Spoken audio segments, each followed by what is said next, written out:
Audio Jungle.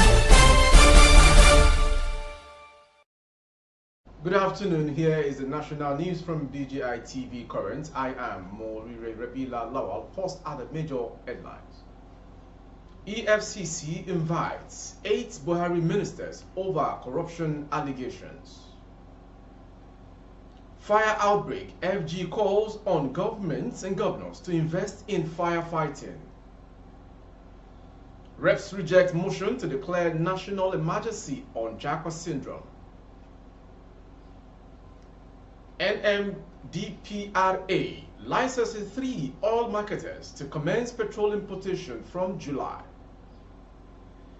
Man vandalizing transformer dies of electrocution in Kogi. And on sports, Super Falcons can reach semi-finals. Captain Ebi. Now the news in detail. The nation's #1 anti-corruption agency, the Economic and Financial Crimes Commission (EFCC), has reportedly invited 8 former ministers who served under former President Muhammadu Buhari. Sources disclosed that the 8 former ministers were all invited for questioning over allegations bordering on corruption. The invitation letters, according to sources, requested the former top government officials to come and explain how they spent funds allocated to their ministries on some designated projects when they held sway at their respective positions. Information report that the letter was extended to the former ministers before the suspension of Abdulrashid Bawa as chairman of the commission. The anti-graft agency had commenced investigations. The source said apart from the former ministers of women affairs, Pauline Tallinn, who was invited last week over alleged 2 billion naira fraud and part of the money allegedly diverted from the African First Lady Peace Mission project, about 7 others have also been invited. It would be recalled that Saleh Mamman, also a former minister of power under former President Buhari, was last month arrested and detained by the commission in connection with an alleged 22 billion naira fraud related to power projects. Also, it was learned that the immediate past Minister of Police Affairs, Mohammed Megari Ningiadi, had also been summoned over how he spent the police trust fund was handled. Speaking further on condition of anonymity, the source said Dingyadi would provide answers to allegations of purchasing refurbished vehicles for the Nigerian police as new. And to the next story. The federal government has called on the state governors to take up the responsibilities of fighting fire in their respective states. The newly appointed permanent secretaries of the Ministry of Interior, Dr. Oluwatoyin Akinlade, made the call during her official visit to the headquarters of the Federal Fire Service (FFS) on Thursday. While noting that fire service is on the concurrent list, she said the state must step up to assist the FFS in combating fire outbreaks across the country. Dr. Akinlade said the personnel and facilities of the FFS were being overstretched because the state have not been supportive. I'm appealing to state government to also play their roles and support the Federal Fire Service, the permanent secretary said. While commending the former president, Muhammadu Buhari, for the huge investment in the purchase of fire equipment, she called on the current administration under President Bola Ahmed Tinubu to do more for the service. She also called on the FFS to prioritize sensitizations of Nigerians so they know how to access its services. Earlier, while delivering his brief, the Controller General of the FFS, Jaji Abdul Ganiyu, said the service had moved from a moribund agency of government to what can now be described as one of the leading agencies through procurement of state-of-the-art firefighting equipment. Moving on to the next story. The House of Representatives has rejected a motion to declare a state of emergency on factors causing young Nigerians to relocate abroad. The motion titled Need to Declare Immigration of Young Nigerians Abroad, aka Japa Syndrome, a National Emergency, was sponsored by Philip Agbese, a lawmaker representing Ado Okpoko or Badigo Federal Constituency of Benue State. While moving the motion, Agbese, a member of the All Progressive Congress (APC), said reports by African Polling Institute indicate that 69% of young Nigerians would opt to relocate abroad if they had the opportunity. It said, the United Nations Department of Economic and Social Affairs reported that international emigration from Nigeria in 2020 totaled 1.7 million, a substantial increase from 990,000 in 2010. The legislator said the growing statistics of young Nigerians relocating abroad portends a great danger for the nation in many ways, ranging from economic to intellectual and social aspects. Agbese warned that if the Japa situation continues with the nation's best brains and skilled personnel leaving, the country may fall into grave crisis.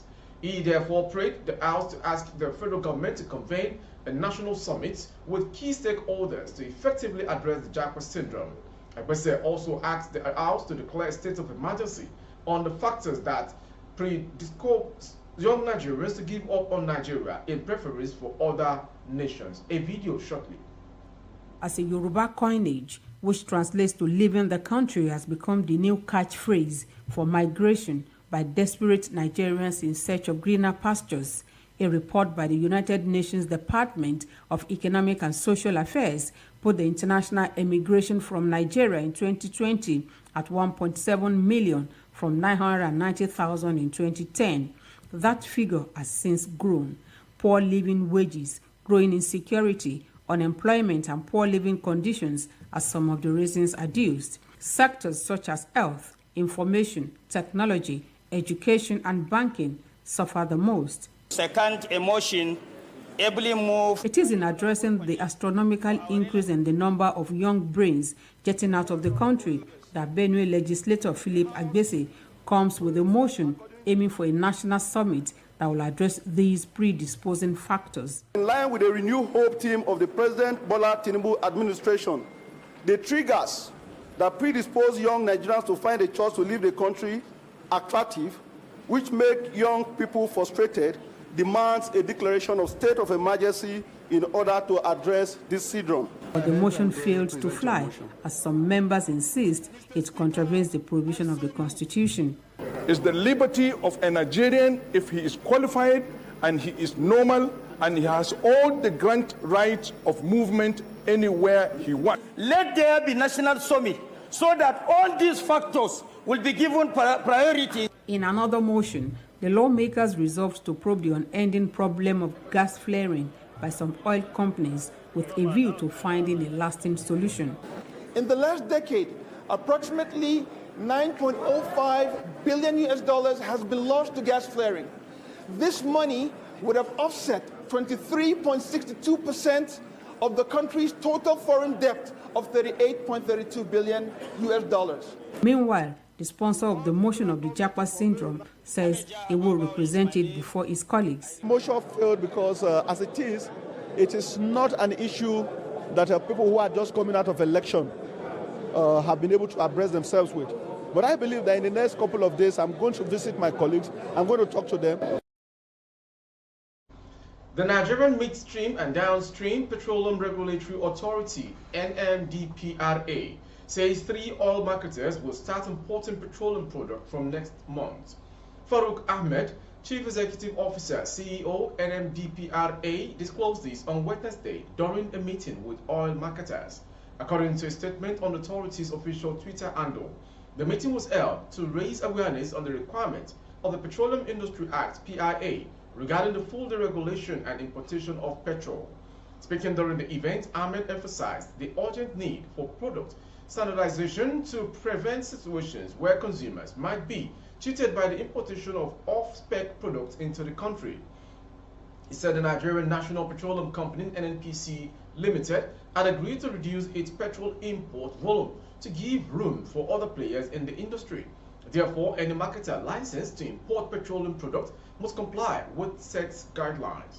Already 3 oil marketers will from July this year start importing petroleum products into the country, he said.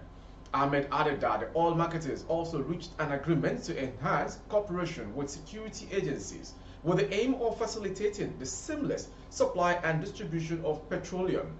In his inaugural speech on May 29, President Bola Ahmed Tinubu declared that the petrol subsidy payments had stopped, although the president's media team later clarified that the implementation of the policy would commence this month.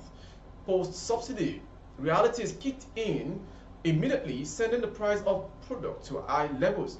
Conforming to the President's directives, NNPC announced the adjustment of the pump price across its retail outlets nationwide. Mele Kyari, Group Chief Executive Officer, GCEO, NNPC, had said, due to the enabling environment that the subsidy removal would engender, all marketed companies will be able to import petrol. Moving on to Kogi State. A man, Olukuluku Kabiru, was on Thursday electrocuted while vandalizing the transformer of the Abuja Electricity Distribution Company at a substation on Camp Road in the Lokoja area of Kogi State. The manager of the power distribution firm, Michael Eneromi, said the firm was contacted after the corpse was found at the substation, adding that the transformer at the station had been the subject of repeated vandalism. Just last week, we fixed the transformer following a report by the community after it was vandalized. Yesterday, following another report of vandalism on the same transformer, we sent a letter requesting about 1.9 million naira to fix the transformer, he said. Eneromi said the electrocution of the vandal exonerated the firm from insinuations made by people that workers of the firm were behind the vandalism of electricity infrastructures in the state. This is my 20 years of working as a staff member of NEPA AEDC. I make bold to say never have there been incident of vandalism by our staff.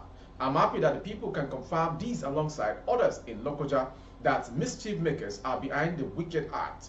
As of the time of filing this report, the corpse had been deposited at the mortuary of the Federal Teaching Hospital, Lokoja, by the police and the AEDC officials.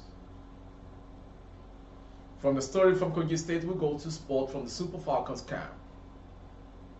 Super Falcons captain Onome Ebi believes his team can make it to the semi-finals at the 2023 FIFA World Cup coming up. Randy Waldron side will lock arms with co-hosts Australia, Canada, and Republic of Ireland in Group B. The 9-time African champions were eliminated in the round of 16 by Germany 4 years ago in France. Ebi is however confident she and her teammate can do better this time around at the Mondial. As a team, we want to do better than we did at the 2019 World Cup in France. Being totally honest, I think we can aim for the semi-finals. We've got high quality, experienced players and some really talented young stars, the 40-year-old told FIFA.com. It really is doable and it's up to us to grab the chance with both hands and show the world that we are Nigeria and that we are not just there to make up the numbers in the competition. I'm already for the 6th World Cup and we are ready as a team to get through the semi-finals. With the sports story, we end the national news this hour from BGI TV Current. Before we go, some major headlines. EFCC invites 8 Buhari ministers over corruption allegations.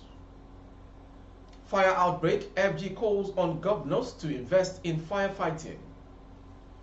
Refs reject motion to declare national emergency on Japa. NMDPRA licenses 3 oil marketers to commence petrol importation from July. Man vandalizing transformer dies of electrocution in Kogi. And on sports, Super Falcons can reach semi-finals. Captain Onome Ebi declares. For all of our broadcasts on YouTube, our handle is BGI TV Current. Kindly subscribe and click on the notification bell. Select option all to access all of our broadcasts. On Facebook, Bagede Imo with Alawiye Adebayo. Please like and follow the page. For ad replacement, if you goods and services, coverage of events and functions, please dial the phone number streaming on your screen for ad replacements only. Thank you for watching. Jomat Mufida to all faithful Muslims all around the world. I am Moribe Rabila Lawa. Good afternoon. Audio Jungle.